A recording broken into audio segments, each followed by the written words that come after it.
Hey all, it's Christy back again. It is Monday the 2nd of March 2026 at 1:45 p.m. Australian Eastern Daylight Savings Time. It's going to be a bit of a mishmash. Went to say something else totally different just then. Today, the first thing I want to say, a quick thing on the Nancy Guthrie case. I strongly believe that they've got somebody in their sights. They've got absolutely no proof to tie him to it, but this really strong intuition that they can't ignore. They know the feeling, they know they're on the right track. So I feel like they've got him in their sights. They're keeping close eye on him. I don't think he's the only one, obviously, but I just want to reassure. I don't know how long it's going to take. Because I said there's war later in the year in an earlier video, and it's here already. So I'm not going to go into timelines because they can always get blown out. But I do feel like he is in their sights. The energy feels really still and stagnant to me at the moment, but that doesn't mean much. It just means that's what's being shown on the outside.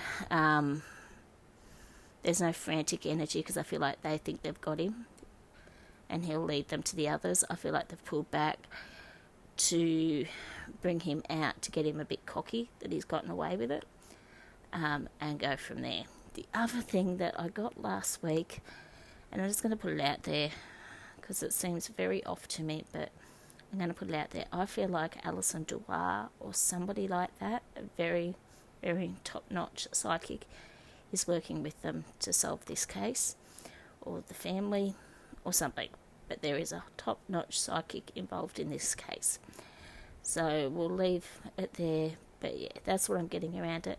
And that psychic's probably confirmed they're on the right track. And that makes sense to me and sits comfortably with me. So that's that part.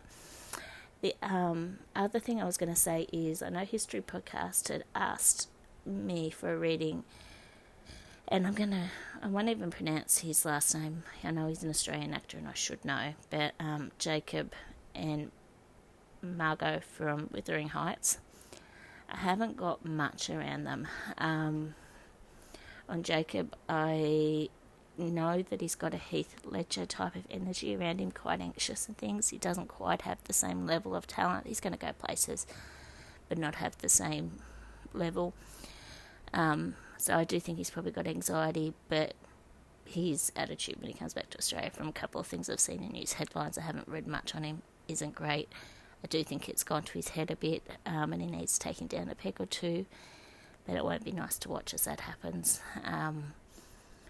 And he hasn't coped with the fame, so some of the things that he's doing behind the scenes that we don't need to know about to cope isn't pretty and affecting him as well.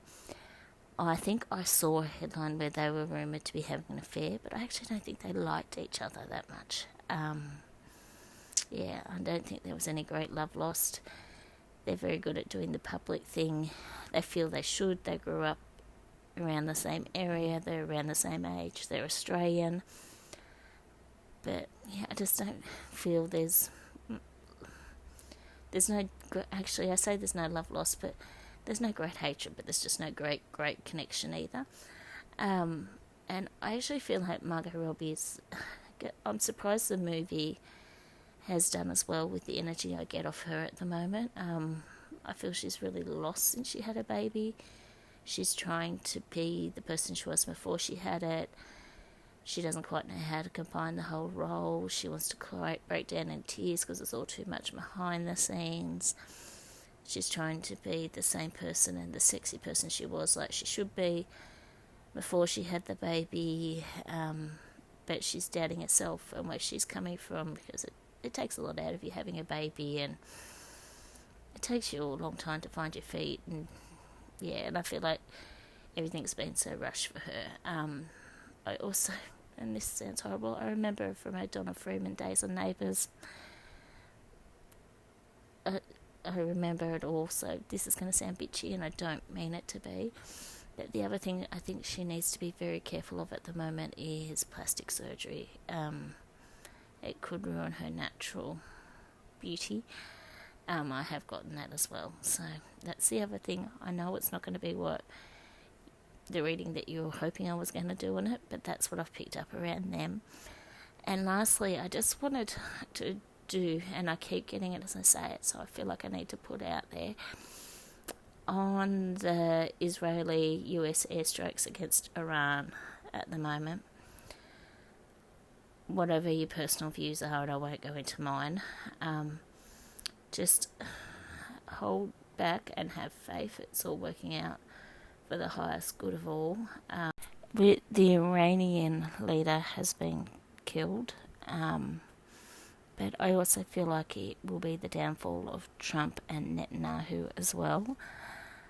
So just watch this space. There's bigger things at play, and law of attraction, karma, whatever you want to call it, will come into play in it too.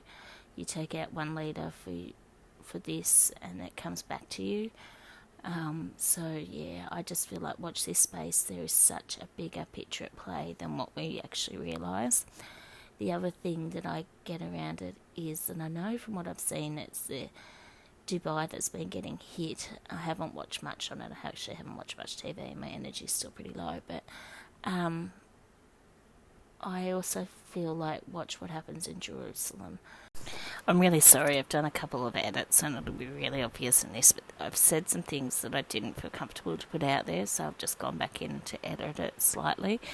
But when the attacks first happened, I strongly got Jerusalem. So whether we will find out in Western countries what the retaliation is, I do not know, but I did strongly get Jerusalem. I heard it very, very clearly when all this occurred. So I'll put that out there. I do feel like there is a bigger picture at play, so hold tight on that if it brings distress or discomfort to you. Nothing is ever what it seems, and it's up to us to stay strong and remember what we do and don't want in leadership, and go from there. And I felt like there was something else I was going to say on that, but it won't come to me, and I do need to go and get my child from preschool in a second.